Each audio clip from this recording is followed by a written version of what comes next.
26학년도 수능 영어 33번 지문 한번 해설을 해보겠습니다. 빈칸 유형이고요. 뭐 빈칸 유형 같은 경우 제가 항상 말씀드리지만 빈칸은 사실 어느 곳에나 다 빈칸이 발생할 수가 있습니다. 주제문도 그렇고요, 디테일도 그렇고 예시에 뚫릴 때도 있고요. 그렇기 때문에 빈칸 문제는 결국 맨 앞에서부터 흐름을 하나하나씩 따라가야 되고, 중간에 그 흐름을 놓치면은 빈칸 문제는 이제는 찍기가 돼버리는 그런 특성이 있죠. 그래서 빈칸 유형이 어렵다라고 하는 거는 어쩌면은 정직한 독해를 가장 요구하는 지문이기 때문에 학생들이 가장 어렵다고 이야기를 하는 것 같고요. 그리고 지문을 정직하게 독해하는 것에서 지문이라고 하는 거는 결국 지문에서 끝나는 게 아니라 보기에서 지문이 끝나는 거죠. 그러니까 보기 5개를 거의 퍼펙트하게 독해를 해내야지 확실히 원하는 게 뭐구나 이거를 이제 알 수가 있다 보니까 아무래도 호흡이 굉장히 긴 유형일 수밖에 없을 것 같습니다. 네. 마치 수저에 이제 물을 이제 담은 다음에 그 물을 흘리지 않으면서 이제 5m를 이제 걸어야 되는, 중간에 이제 물을 흘려버리면은 게임 셋이 돼버리는 것과 비슷한 거죠. 예. 그래서 어, 이 빈칸 유형 같은 경우에는 뭐 특별하게 어떻게 푸는 방법이 존재하지 않고 말 그대로 정면 승부를 해야 되는 그런 유형이다. 이렇게 정리할 수 있을 것 같습니다. 그럼 첫 번째 문장부터 한번 가보죠. 영어는 따로 읽지 않겠습니다. 클라이언트는 이제 고객이죠. 의뢰인이죠. 의뢰인에게 충분한 기회를 주는 것은 당신의 디자인에 반응할 기회를 주는 겁니다. 어떤 디자인을 작업을 하면서, 근데 그것은 직업적인 성공에 있어가지고의 열쇠다, 관건이다, 이렇게 얘기를 하고 있어요. 그러니까 디자인을 다 만든 다음에 보여주지 말고 중간중간에 계속해서 클라이언트에게 이제 보여줘라. 그리고 반응을 좀 확인해라. 이런 얘기입니다. 유사하게 클라이언트뿐만 아니라 프로스펙트가 전망이죠. 프로스펙티브 굳이 외울 필요 없습니다. 전망적인이라고 하는 게 나중에 이 빌딩을 사용할 미래의 빌딩을 사용할 사용자들이란 얘기죠. 그런 사용자들을 포함시키는 것 또한 에즈웰이 지금 강조를 하고 있죠. 얘를 훨씬 더 가치가 있습니다. 장기적으로 지금 굉장히 세게 얘기하고 있어요. 에즈웰에다가 비용급 강조까지 동반해서 이야기를 하고 있기 때문에 방점은 클라이언트가 아니라 빌딩을 사용하는 사람들을 포함시키는 게 지금 제일 중요합니다. 그럼 당신의 클라이언트가 큰 주식회사라고 합시다. 마치 헬스케어 프로바이더, 병원이겠죠. 병원과 같은 그 병원 행정부는요, 행정 집단은 당신의 클라이언트로서 역할을 하는 도중에 어, administration personnel, 그 경영진이죠. 그 경영진의 관점은 상당히 다를 것에 대해서 의심의 여지가 없습니다. 누구랑 다르냐면은 닥터와 인턴, 그 다음에 레지던트, 간호사, 다른 메디컬 직원들, 그 빌딩을 규칙적으로 사용을 하는 그 사람들의 여기서 이제 구체화를 시킨 거죠. 앞에 그 빌딩 유저를 구체화를 시킨 부분이 여기입니다. 이 사람들의 관점과 상당히 다를 거라는 것인 거죠. 여기서 상당히 다르다라고 한다라는 것이 구체적으로 뭐냐? 독해는 항상 구체화를 시켜야 되는 건데, 클라이언트가 빌딩은 이랬으면 좋겠습니다. 저랬으면 좋겠습니다. 라고 하는 것이 그렇게 실용적인 아이디어가 아닐 수 있다라는 겁니다. 그러니까 실용적인, 실질적인 디자인은 빌딩을 쓰는 사람이 가장 잘 알고 있을 것이다. 뭐 그런 얘기겠죠. 게다가 환자와 병문안 온 사람들, 불규칙적으로 쓰는 사람, 이 사람들이 어떻게 보면 제일 주인공이죠. 이 사람들의 경험, 생명을 위협하는 응급 상황의 결과로서 자주 사람들의 그런 경험들은 완전히 또한 다를 겁니다. 여기서 더 강조를 하고 있어요. altogether different. 그러니까 실제 사용하는 사람들, 물론 이제 빌딩을 의뢰한 사람의 어떻게 보면 현실적으로는 그 사람들이 만들려고 했으니까 그 사람들의 의견을 제일 많이 반영을 뭐 할 수도 있는 거지만, 여기서는 실제 사용자들이 어떻게 빌딩을 이용하고 있는가가 가장 중요하다, 이렇게 얘기를 하고 있죠. 그래서 유저들의 각 타입은요, 현재 의료 환경을 어떻게 경험을 하고 있는지를 이해하는 것이 더 중요합니다. 뭐보다? 각자가 당신의 미래의 디자인에 어떻게 반응할지. 그러니까 여기서 되게 중요한 게 디자인에 이 사람들이 어떻게 반응을 하는 것과 실제로 어떻게 사용하는지 사이에는 괴리가 있다라는 거죠. 실제로 어떻게 쓰고 있느냐, 이게 어떻게 보면은 정답이기 때문에 그거를 반영해서 디자인을 해라. 근데 잘 들어보면은 당연한 얘기예요. 마치 내가 누군가의 옷을 만들어 주는데 그 사람의 체형을 고려해 가지고 옷을 만들어라, 이거랑 똑같은 얘기죠. 그렇다는 건 뭔 소리냐면은, 우리가 좀 글을 읽다가 조금 당황하는 포인트 중에 하나가, 뭔가 내가 몰랐던 거를 딱 알려주면은 당황하지 않아요. 오히려 오, 이렇게 생각할 수도 있구나. 오히려 편하네. 근데 그런 펀치가 들어가야 되는 부분에 너무 당연한 얘기를 하고 있으면 당황하거든요. 이게 뭔 소리? 이게 이거 당연한 얘기 아닌가? 내가 글을 잘못 이해했나? 이렇게 된단 말이죠. 근데 어 글이라고 하는 게 항상 짜잔 이렇게 서프라이즈를 던지는 것만 글이 아니라, 당연한 건데 어떻게 해야겠어? 이 얘기를 왜 하겠어? 제가 이제 리딩 인사이드 아웃에도 써놨던 얘기지만, 작가가 B를 제시하면은 A와 C를 너가 상상을 해야 된다. 전후 관계를 항상 상상해야 된다. 우리 글을 이해한다라는 거의 한 축은 영상적으로 이해하는 것이다. 이렇게 그 말을 많이 하는데, 그렇게 안 한다는 뜻이에요.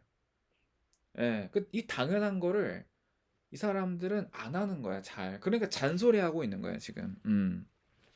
그래서 이렇게 어, 실 경험을 이해한다라는 것은 더 나은 빌딩을 필연적으로 만들어 줍니다. 그래서 사람들은 are likely to be more satisfied. 더 만족을 할 가능성이 높고요. 새로운 빌딩에 만약에 그들이 뭐 한다면, 그들의 의견이 반영이 된다라면, 그러니까 그들의 실제 사용담이나 이런 것들에 대해서 반영이 된다라면, 음, 반영이 된다라면은 더 만족스러운 빌딩이 나오겠죠. 그래서 for a large institution, 더욱더 그러니까 큰 어떤 기관에 대해서 이러한 점은요, 앞에 이제 빈칸에 해당하는 내용입니다. 더욱더 높은 생산성과 그 다음에 absenteeism, absent가 결석한다라는 거니까, 이 absenteeism 저도 처음 보는 단어고, 그러면 뭐겠어? 이거는 외울 단어가 아니라는 거예요. 예. 그 빌딩을 그러면 쓴다 안 쓴다? 빌딩을 안 쓰게 되겠다, 이 정도만 이해를 하시면 되겠죠. 그래서 absenteeism이라고 하는 것은 어, 결근을 얘기를 하는 겁니다. 예, 원래 이제 이거를 나와야 되는 건데 안 나오게 된다. 예, 좀 그런 얘기고요. less turnover. 얘는 이제 이직률을 얘기하는 거예요. 그러니까 이 빌딩을 사용하다가 너무 불편해. 너무 불편해. 그래서 사람이 이 빌딩을 사용하지 않고 이제 다른 데로 가버리는 걸 얘기를 하는 거고요. lower cost. 그리고 비용이 좀 덜 들 수가 있다. 그러니까 다 좋은 점이죠. 자, 여기서 제가 이제 얘기하는 게, 결국에 우리가 본문의 내용을 파악하는 게 제일 중요하다, 그런 얘기를 많이 하죠. 메인 아이디어를 파악하는 게 중요하다. 본질이 중요하다. 근데 그러기 위해선 단어를 하나하나 결국에는 텍스트를 정직하게 돌파해야 된다 이런 얘기를 많이 하는데 그게 오해하시면 안 되는 게 예시를 하나하나 다 이해를 하란 뜻이 아니에요. 텍스트를 정직하게 돌파한다라고 하는 것은 메인 아이디어를 찾고 예시가 주어졌을 때, 아, 이게 이 메인 아이디어의 예시구나. 이 예시가 무언가의 긍정적 효과에 대한 예시구나. 이거를 결국에는 간파라고 하는 게 텍스트를 돌파라는 거예요. 예. 그래서 쓸데없이 하나하나의 디테일에 다 파고들라는 얘기가 아닙니다. 예. 그래서 앱센티즘이 뭐야? 턴오버가 뭐야? 상관없어요. 하고 싶은 얘기는 뭐예요? 결국에 이렇게 해야 되면 긍정적인 결과를 어, 만들어낼 것이다. 그냥 그 정도의 의미입니다. 그냥. 자, 그러면은 이제 빈칸에 무슨 내용이 들어갈지 한번 보죠. 1번에 다양한 디자인 트레이닝 세션에 그들이 참가했을 때 잘 보세요. 그 학생들이 실질적으로 겪고 있는 문제, 특히나 이제 중위권, 중상위권들이 겪고 있는 독해의 문제는 결국에는 이건 것 같아. 이 문장이 정확하게 어떤 의미 테두리를 가지는가에 대한 그 테두리가 모호하기 때문에 독해에서 어려움을 겪는 것 같아요. 쉽게 얘기하면 원어민은 이 문장을 봤을 때 어느 정도의 선의 의미 값을 감지하는가, 느끼는가 이거거든요. 원어민의 의미 테두리 감각을 우리가 이제 키워나가는 과정이 독해의 과정인 건데 여기에서 학생들이 이럴 수가 있어요. 그 디자인 할 때 뭐 참여한다면서요? 맞네요, 1번. 이렇게 보실 수가 있어요. 근데 트레이닝이라고 되어 있잖아요.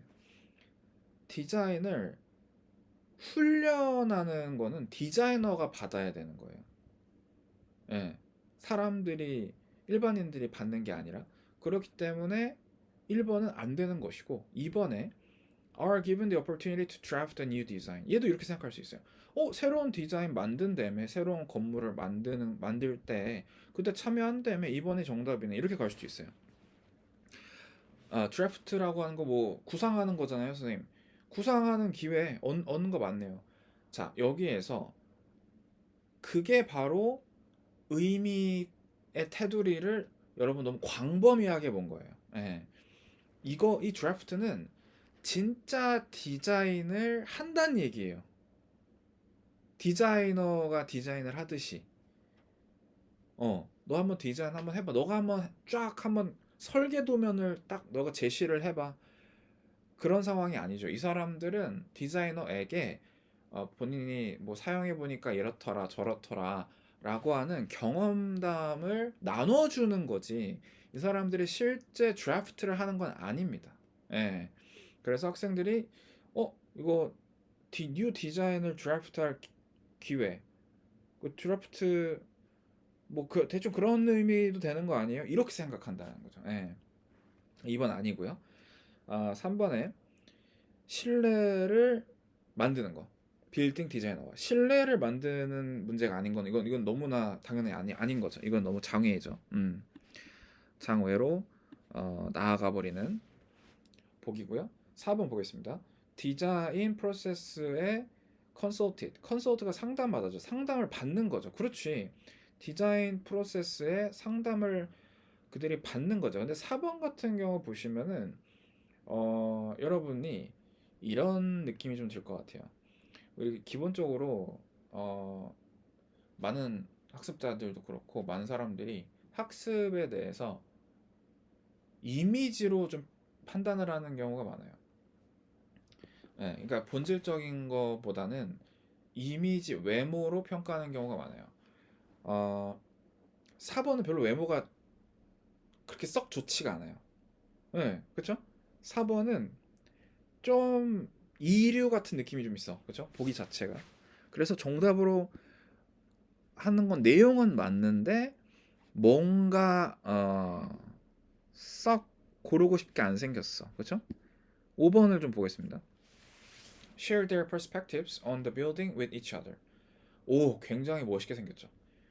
예, 그들의 관점을 나눕니다. 빌딩에 대한 서로 빌딩에 대한 관점을 나눈다. 맞지 않나요, 선생님? 그 디자이너랑 모여가지고 뭐 얘기한다면서요. 5번이네요. 딱 보기에도 좋게 생겼고. 이걸 틀리는 거예요, 이러면은. 왜? 제가 아까 얘기했죠. 의미의 테두리. 그 피플이라고 하는 게 어느 범위까지 들어갑니까? 사람들이 만족하는 사람들은, 선생님, 디자이너도 만족하는 거 아닌가요? 아니야. 여기서 피플은 디자이너가 아니라 클라이언트와 빌딩을 사용하는 사람들이에요. 그러니까 말 그대로 고객이에요, 고객. 사용자. 디자이너는 포함되어 있지 않습니다. 네. 이게 의미 테두리예요. 의미 테두리.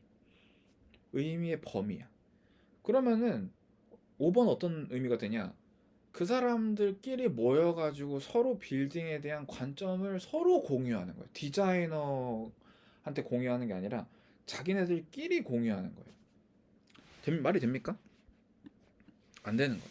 그러니까 제가 봤을 때는 수능에서 원하는 거는 바로 뭐냐면은 아, 여러분들이 이미지로 판단하냐 본질로 판단하냐 이거를 좀 정점에 두고 문제를 만드시는 건 아닌가 이런 생각이 있어요.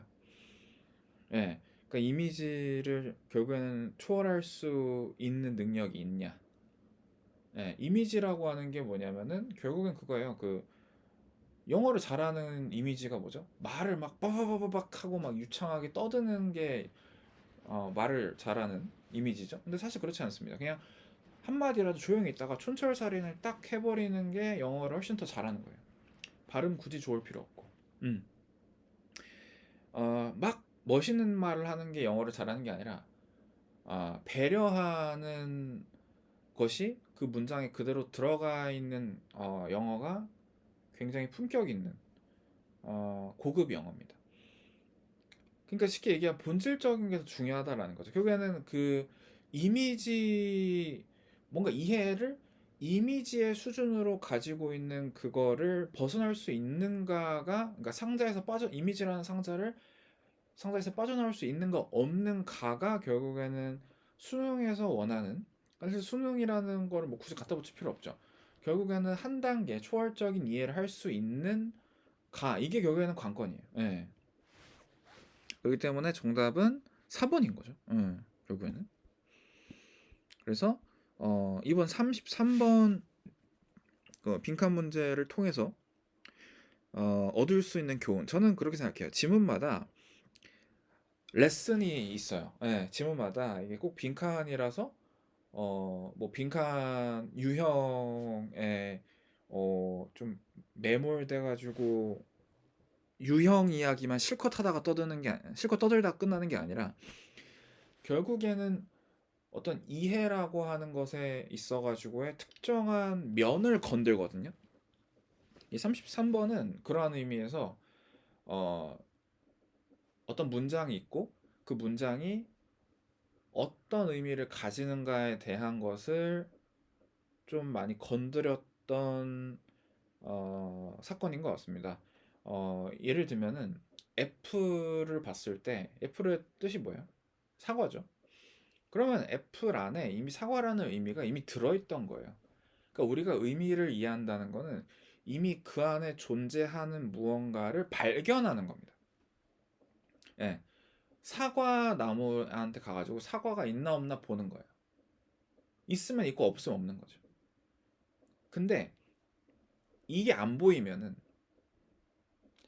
말 그대로 사과 나무에 안개가 껴가지고 사과가 있는지 잘 안 보이면은 그때부터 어떻게 하냐면은 의미를 발견하려고 하는 게 아니라 의미를 부여하기 시작해요.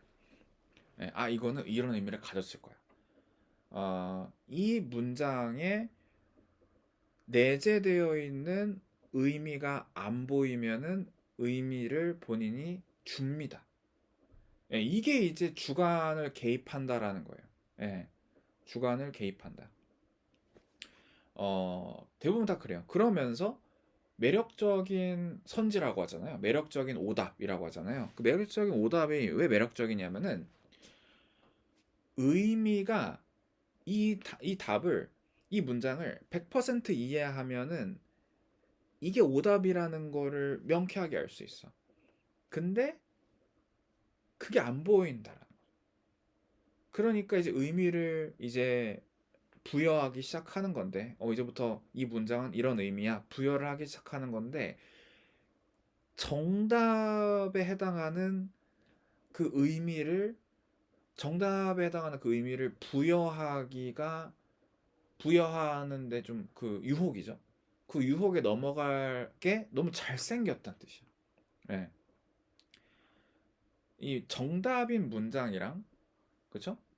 어, 정답에 해당하는 의미가 있다라면은 얘는 정답의 문장이 아니에요. 하지만 정답에 해당하는 의미를 부여하고 싶어. 예, 그게 매력적인 오답이에요, 결국에는. 음. 그렇기 때문에 여러분들이 딱 이제 문장을 보실 때 관점이 어떻게 돼야 되냐면은, 내가 이 문장을 봤을 때 원어민이 생각하는, 원어민이 이해하는, 원어민이 이 문장을 딱 봤을 때 드는 그 의미를 나는 얼마나 느끼고 있냐. 그 의미 똑같이 동감하는가 아니면은 거기서 벗어났는가. 결국 그거예요. 영어 독해라고 하는 게 공감이라고 하잖아요. 그게 뭐냐면은 원어민이 영어를 봤을 때 느끼는 그 느낌을 너도 느낄 수 있냐 이거예요. 똑같이 느끼는 거예요. 그러니까 애플을 봤을 때 사과하죠. 예. 근데 만약에 애플이 사과라는 걸 모르면은 막 애플에 대한 설명을 막 읽어. 그러면은 이때 내가 오렌지인 것 같아. 그럼 애플에다가 오렌지를 부여하는 거예요. 내가 읽어봤는데 레몬인 것 같아. 그럼 애플에다가 레몬을 부여하는 거죠. 근데 원어민은 애플을 보고 죽어도 레몬이라고 생각 안 합니다. 당연한 거죠. 사과라고 생각을 하겠죠. 예. 결국에는 그 메커니즘이라고 봐주시면 돼요. 그렇기 때문에 본인이 어, 그래서 사실 초등, 중등 때부터 직독직해 연습을 많이 해야 돼요.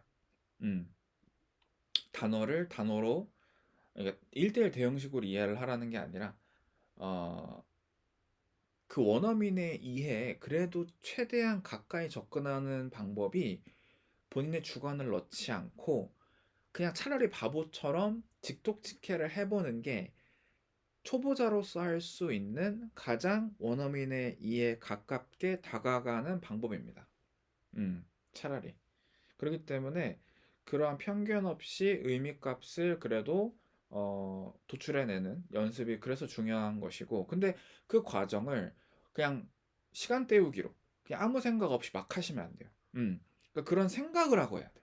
예, 그리고 요즘 챗GPT가 있어가지고 사실 외국어 공부하는 게 너무 쉬워졌어. 사실 챗GPT한테 물어보면 되지. 그러니까 본인이 이 지문을 그대로 긁어. 그 다음에 챗GPT한테 집어넣어. 그래서 나는 예를 들면 이런 거지. 피플을 디자이너가 있다, 디자이너가 포함된 개념이라고 생각을 했는데 맞니? 이렇게 물어보는 거죠. 그 말 그대로 의미의 범위를 물어보세요. 의미의 범위. 예. 결국에는 가장 중요한 거는 많은 학생들이 독해의 어려움을 느끼는데 그거를 유창하게 말을 못하는 지점이 의미의 테두리를 명확하게 긋지 못하기 때문이에요. 그 테두리 경계선을 흐릿하게 놓기 때문에 결국에는 거기에서 오역이 발생하게 되는 거예요. 음. 그래 거기서 이제 의미를 부여하기 시작하는 거죠. 예. 그렇기 때문에 여러분들 그 독해를 하면서 어, 이 의미가, 예, 내가 과연 어, 이 문장의 의미 값을 내가 예를 들면 이제 그런 거를 진단을 하는 거죠. 저는 이렇게 이해를 했는데 이게 맞나요? 이렇게 질문을 하는 거야. 그냥 단순히 이거 모르겠어 이게 아니라 최대한 이 문장이 어떤 의미인지까지 일단 본인이 준비를 해와. 그렇죠? 준비를 해와. 항상 질문과 답이라고 하는 게 만나는 거거든요.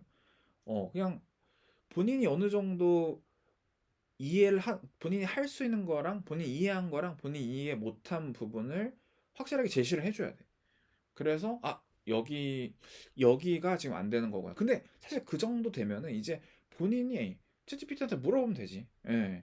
그래서 본인이 경계가 흐릿한 부분과 본인이 확실하게 알고 있는 부분, 그거를 좀 자가 진단을 많이 연습을 하는 게 어떻게 보면 독해에서 가장 효율적으로 빨리 본인이 지금 뭐가 문제인지를 발견할 수 있는 방법이에요. 예.